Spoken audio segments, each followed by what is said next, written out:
Benjamin Sesko is a Manchester United player. Here we go from Fabrizio Romano, and confirmation from David Ornstein came in earlier today.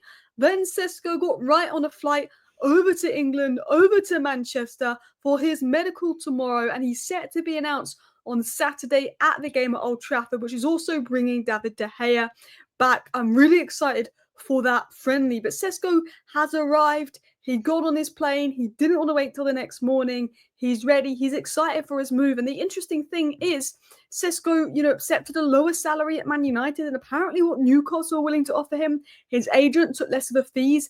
Leipzig accepted less of a bid than what Newcastle offered. It seems that Benjamin Sesko really wants this move, and we've been in for him for 3 years, and his deal is finally done. But Hojlund still apparently wants to stay. What is the latest on Hojlund? We're going to talk about that, as well as Carlos Baleba. The green light for Carlos Baleba. Baleba's given the green light. Personal terms will not be an issue. Big update coming in from the reliable Sully on Carlos Baleba. INEOS are busy. They're doing the business. So yeah, let's get into your 10-minute roundup. So yeah, if you do enjoy today's video, feel free to hit that like button. And of course, you're welcome to subscribe if you're new. Throughout the transfer window, on days that there's actually news stories, I do a 10-minute roundup late at night. So you've got all the news in 10 minutes. Benjamin Sesko pictured at the airport in Leipzig earlier this evening with agent Elvis Bazanovic. I don't know if I've said his name, so I do apologise if I pronounced that wrong. And Manchester United Director of Recruitment, Christopher Vivell. Now, I have to say, Christopher Vivell's been working hard on this deal. He brought him from RB Salzburg to RB Leipzig, and now he's brought him from RB Leipzig to Manchester United. The fact that we've got Sesko for $5 million less than what Newcastle bidded, it shows that Vivell's used his connections, and Sesko's probably pushed for the move, and we've done well there. I've always felt that we overpaid for Sesko, but considering we got him for less than what Newcastle bid, you just have to be happy with it. We've got a good player who's further along in his development than Hojlund. Statistically, one of the best strikers in the world, age 23 or under. We've got a monster. He's still not fully there yet.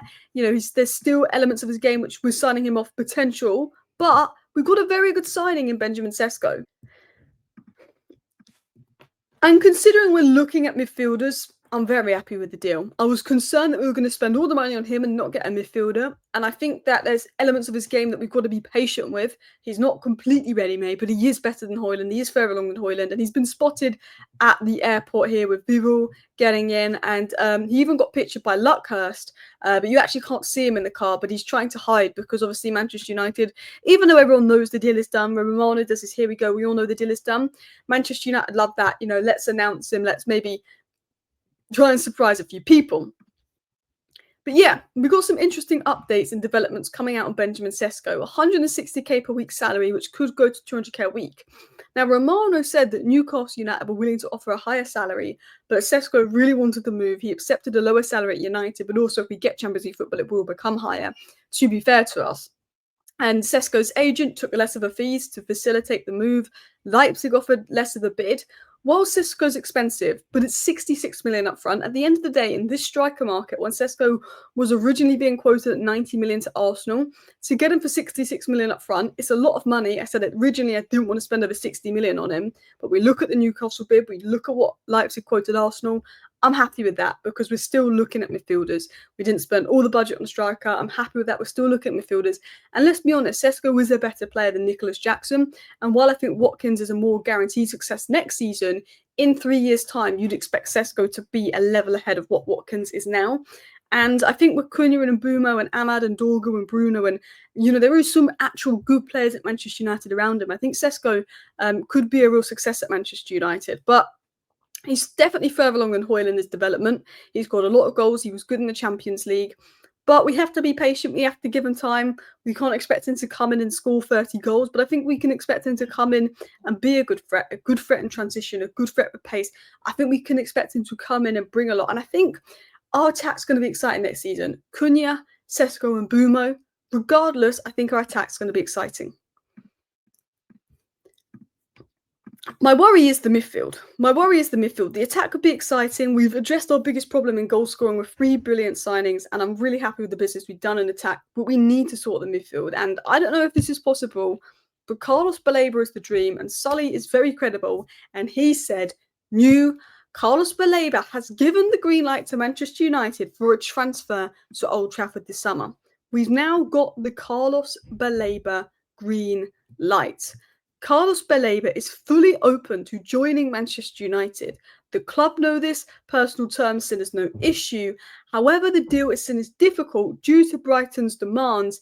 Even with instalments, United are not giving up. So we've got further confirmation that he's fully open to joining United and personal terms are not an issue. Now, why this is important and why this is a significant update for me is that the previous updates on Carlos Baleba were saying United have made contact and he showed interest, or United have made contact and he's not said no. We're now getting updates that he's would agree personal terms, that will not be an issue. And we know that Manchester United want to try and get Carlos Baleba to force a move to get the price tag down. We know that Brighton are thinking of offering him a new contract because he's only on 12 grand a week, which United can significantly upgrade to keep him for another year. Of course, Brighton want to keep him for another year, but there's a price tag. There's always a price tag. And that price tag is believed to be £100 million. Now, Manchester United cannot afford to pay £100 million on Carlos Baleba yet, but as I discussed in my live stream earlier, if we sell Garnacho for 50 million, if we do sell Hojlund for above his book value, if we get Anthony and Sancho's wages off our books, it definitely becomes possible, especially knowing the fact that Casemiro is going to leave next season. His contract will run out, which would save us nearly 18 or 19 million a year in wages. You know, I think United are being smart looking at Baleba. I think it's someone that we may bring in next summer. I think this summer's attack, next summer's midfield. I think we could bring in 2 midfielders next summer and really revamp the midfield. Manchester United may be getting in there early because they know there'll be more competition next summer if we have a bad season next year because we don't sign a midfielder. Can we attract Baleba over other clubs? United are trying to get in there early. But it's a situation where I think Brighton asked for 90 million for João Pedro, they sold 60. They're asking for 104 million for Baleba. I think they could sell for maybe 80, but with some add-ons potentially taking it to 90. And I think United want Carlos Baleba to push the move, so the price tag becomes cheaper. It obviously was said by Sully that Baleba is fully open to joining Manchester United. Personal terms, no issue. However, the deal is seen as difficult due to Brighton's demands. We're not giving up. As mentioned earlier, I think it's a case of can Baleba force the move? Will Brighton lower the fee? But also we'll need sales. I think this could drag on to near the deadline. Get the sales, get Baleba to force the move, lower the fee, but also it's instalments. I think we could give Brighton 80 million if there's instalments there because we're paying for Mbeumo over 4 years. Sure, we're paying for Sesko probably over 3 or 4 years. I think that's our way of affording deals, but it's good to know that Baleba wants the move. Last but not least, Rasmus Hojlund, because David Ornstein and Laurie Whitwell and credible journalists have said there's a strong possibility Hojlund leaves if we sign a striker. Romano said different. He said that Hojlund wants to stay, wants to fight for his place. Hojlund's made that clear.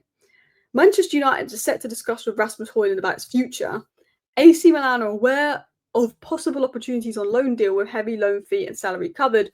Hojlund insists on staying at Manchester United, is not scared of competition. Now, Hojlund wants to stay at United. He wants to make it work. He said he wants to fight for his place and all of that. And I like the attitude of, look, I'm going to stay. I'm not scared of competition. And I think if we're only getting loan offers for Hojlund with no obligation to buy, then we might as well keep Hojlund because he's not on high wages.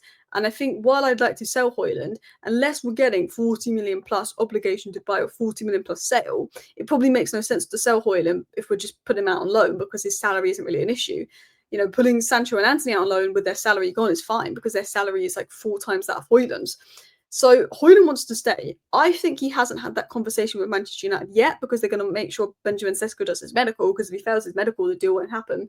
But once Sesko's announced, I think there will be a conversation with Rasmus Hojlund where he may look at options. I think it's a situation of Hojlund's stance could change in the next few days when he's had a conversation with United, because Hojlund wants to stay because United have not actively asked him to leave. Now we sign Sesko, we may put pressure on him to leave. I think if Hojlund gets good offers that Manchester United are happy with, and we sign Sesko and we have a conversation with Hojlund that we want him to go, I think he will consider going, despite fighting for his place. I think he could be forced out the door. Anyway, people, that is your 10-minute roundup. Benjamin Sesko has arrived. United have opened the doors for Rasmus Hojlund's exit, but will the player go?